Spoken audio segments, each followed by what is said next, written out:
News further afield, Ethiopia is Africa's oldest independent nation and one of only two African countries that were never colonized.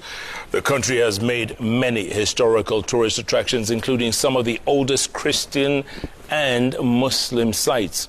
Plus, it is a spiritual homeland of the Rastafari religious group.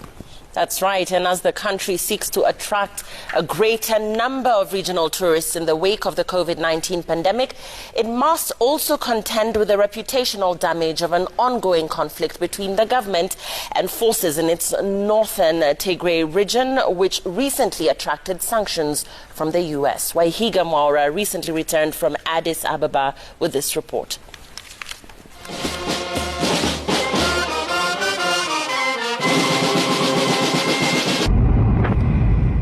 As you land in Addis Ababa, Ethiopia, you may not realize that you are literally traveling back in time to a country whose calendar is 7 to 8 years behind the conventional calendar. In early September, Ethiopians were gearing up for their new year. And on the 11th, crossed over from the year 2013 to 2014.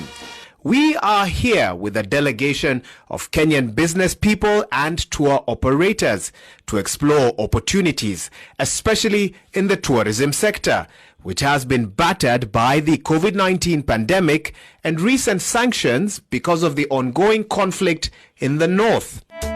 The capital city of Ethiopia, Addis Ababa, is often referred to as the political capital of Africa because it hosts the African Union headquarters and other international development agencies. Founded back in 1886, the city is in the middle of a major facelift. Tourists will be enthralled by the view of Addis from the Entoto National Park on the slopes of Mount Entoto, adjacent to the capital. Historically, Entoto Mountain was a palace and the royal court to Emperor Menelik in the 1800s when he founded Addis Ababa. Nowadays, this park serves as a tourist attraction with both indoor and outdoor facilities. I'm actually shocked. I didn't expect Addis to be this beautiful. This place we are in right now is out of this world. It's the most serene place I've ever been to. It's like you're standing on top of the world. As we go back to Kenya, we are going to motivate other travel agents to market Ethiopia destination. But one newly constructed attraction that sits within the National Park grounds of Ethiopia is the Unity Park, inaugurated in 2019 by Prime Minister Abiy Ahmed with President Uhuru Kenyatta in attendance. With the Prime Minister's office located here, filming is restricted. 6 attraction sites, including a zoo, historical buildings, and indigenous plant exhibitions, can be found here, with some of Ethiopia's black-maned lions also resident here.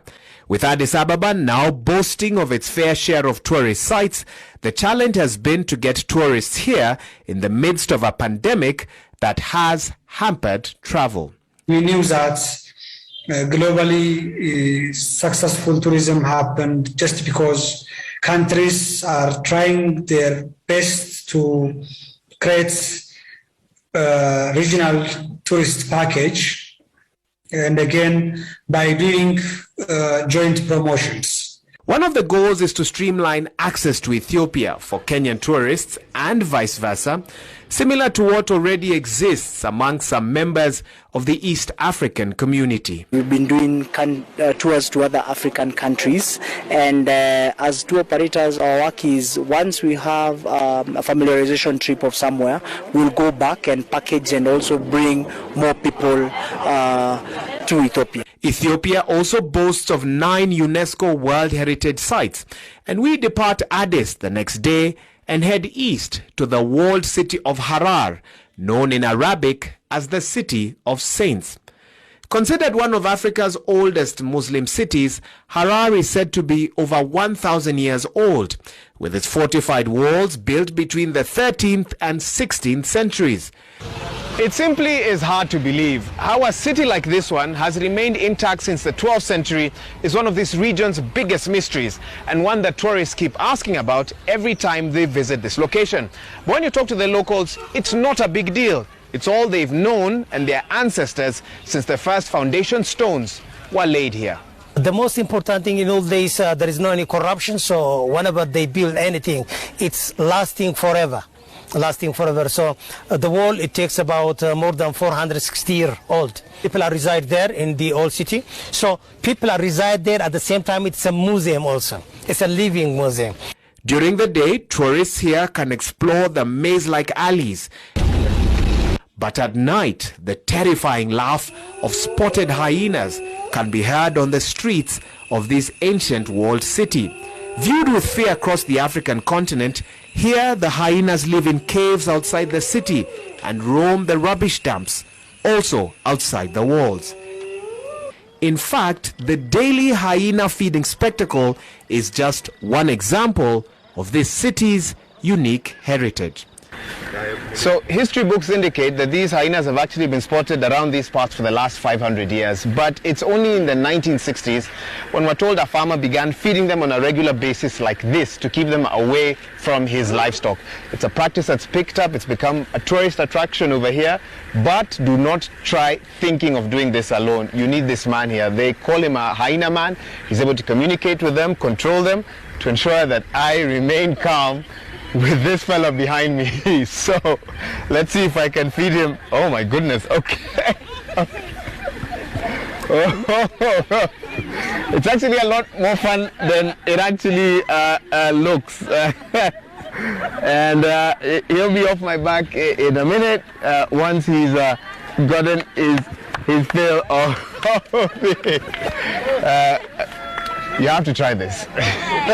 The feeding exercise lasts about 30 minutes, and once the hyenas have had their fair share, they are more likely to wander off. But in the midst of such remarkable history lies the tragedy of an ongoing conflict in the north, pitting government forces against forces in the Tigray region that began in late 2020.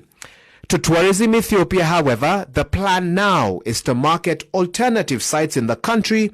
But the idea is Ethiopia being 1 million square kilometer large size country, the north security issues should not affect, the big tourism resources we have in the south, east, west, and the central part of the country, including Addis Ababa. So this is one big argument I have, and we are selling it that way. In the midst of all this, Tourism Ethiopia remain bullish that the conflict will soon be resolved as tourists continue to visit, attracted by the dominant national carrier Ethiopian Airlines, which is Africa's largest airline in terms of passengers carried, destinations served, fleet size, and revenue. The Bola International Airport is also competing for regional hub status with Kenya's Jomo Kenyatta International Airport, with an expanded airport terminal which triples its passenger capacity. Thus, the country is looking to work more closely in the coming days with other East African nations to market its destinations. Wahiga Mwaura, Citizen TV, Addis Ababa, Ethiopia.